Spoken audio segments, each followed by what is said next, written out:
আপকি আদালতে সুপারস্টার সলমান খানের ওপর অভিযোগ হলো যে ইনি অনেক সময় বেপরোয়া হয়ে যান। সলমান, আজকাল শোনা যাচ্ছে আপনি খুব চিন্তায় আছেন, Y+ সিকিউরিটি আছে, সব সময় সাথে পুলিশ থাকে।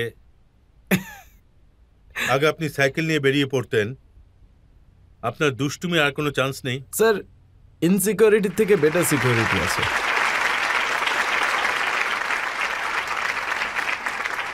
আসলে স্যার, হ্যাঁ স্যার, সিকিউরিটি আছে।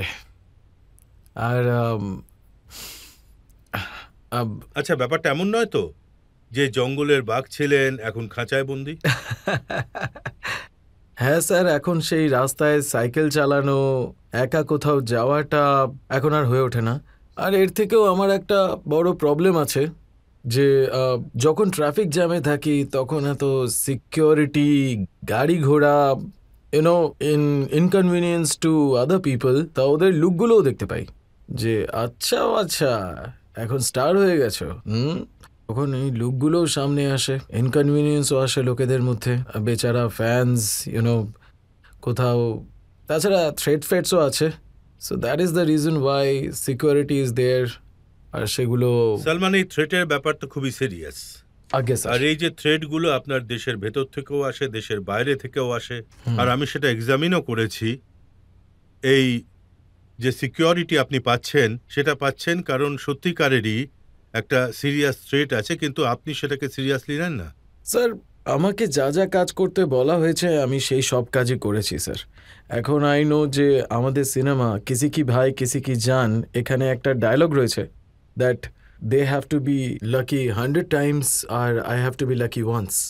তো সেটা তো ছিলই। So I have got to be very careful, very careful. কিন্তু আপনি তো শুটিংও করছেন, অ্যাওয়ার্ড ফাংশনেও যাচ্ছেন, ঈদের পার্টিতেও যাচ্ছেন, ইফতারেও যাচ্ছেন।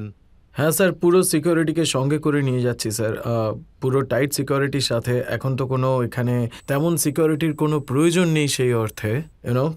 তাই এখানে তো পুরোপুরি আমি সেফ। ভারতের মধ্যে একটু একটু একটু সমস্যা আছে, বাট আই নো যেটা হওয়ার সেটা তো হবেই, কেউ আটকাতে পারবে না যাই চেষ্টা করুন না কেন। And I believe that he is there. খালাস। এখন এমনটা নয় যে হি ইজ দেয়ার বলে আমি খোলাখুলি বাইরে বেরোনো শুরু করে দেব, সেটা নয়। আগে তো লোকে দেখতো যে সেরা আপনার সঙ্গে রয়েছেন, ওকে দিয়ে আপনার কাজ হয়ে যেত। এখন অনেকগুলো সেরা আছে আমার সাথে, অনেকগুলো সেরা। এতগুলো বন্দুক রয়েছে আজকে আমার সাথে যে আজকাল আমার নিজেরই ভয় লাগে।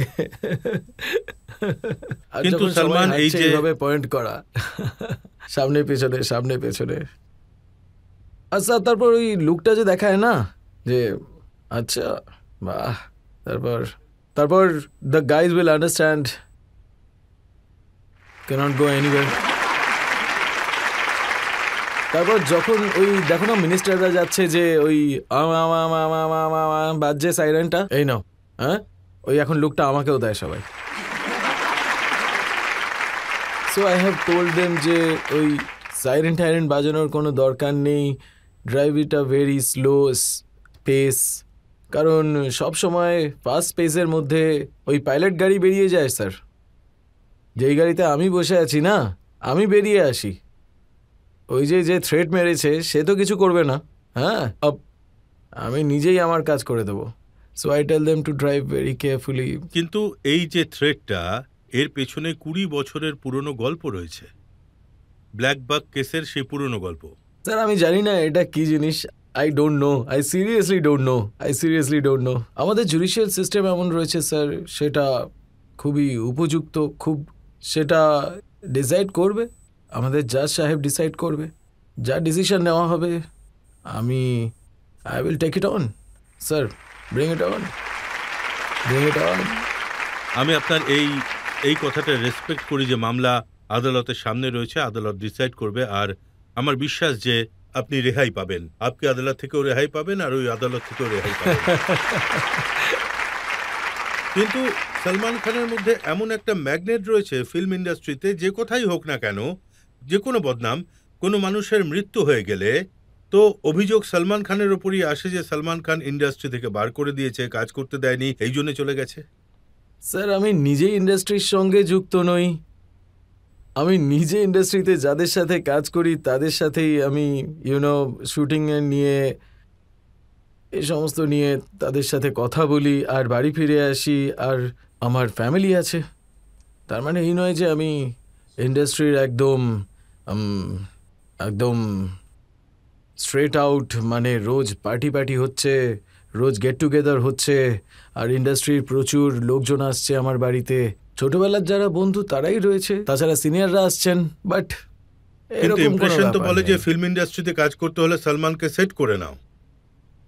স্যার আমি নিজেকে সেট করতে পারছি না স্যার। এত বছর পর তো আদি চোপড়া কাজ করতে শুরু করেছে, এবার করণ জোহরের ফোন এলো যে একটা সিনেমা আছে, তো these are the big producer and directors, তো they also want to work with me, I also want to work with them. এই সবে শুরু হয়েছে, এই 8-10 বছর আগে হয়তো, কিন্তু এর আগে তো আমাকে কেউ টাচই করতো না।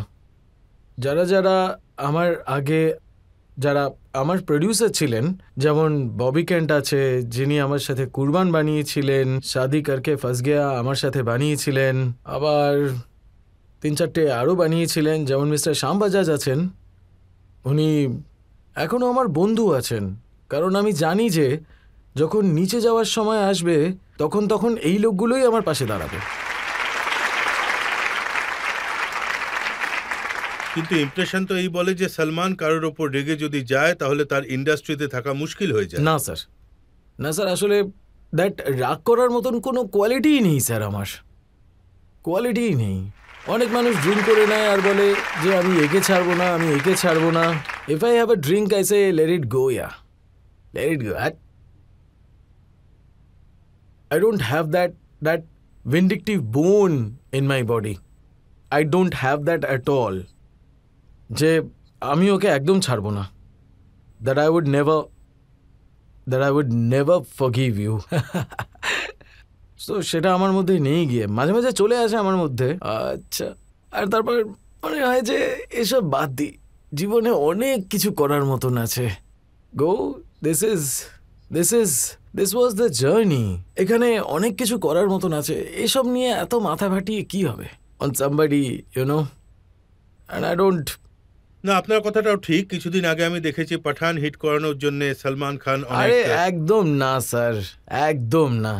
এই ক্রেডিটটা শাহরুখের কাছ থেকে কেউ ছিনিয়ে নিতে পারবে না, আদি চোপড়ার কাছ থেকে কেউ ছিনিয়ে নিতে পারবে না, একদমই না।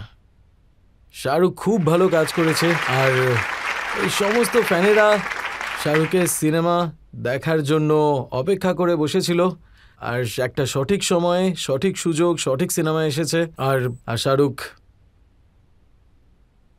I think it's a big history in the Indian film industry. হ্যাঁ, অক্ষয় কুমারের সেলফি রিলিজ হওয়ার সময় আপনি ওনার সাথে একটা ভিডিও করেছিলেন আগে। হ্যাঁ, কঙ্গনার সিনেমাটাকেও আপনি প্রমোট করেছেন আগে। হ্যাঁ, আসলে স্যার ইন্ডাস্ট্রিতে বলা হয় যে ডিভাইডেড আছে, সেটা আই ডোন্ট থিঙ্ক এতটাই ডিভাইডেড। মানুষের ওপিনিয়ন আছে, মানুষের গ্রুপস আছে, মানুষের ফ্রেন্ডশিপ আছে, কিন্তু যখন ইন্ডাস্ট্রিতে কোনো সমস্যা হয় তখন সবাই একসাথে হয়ে যায়।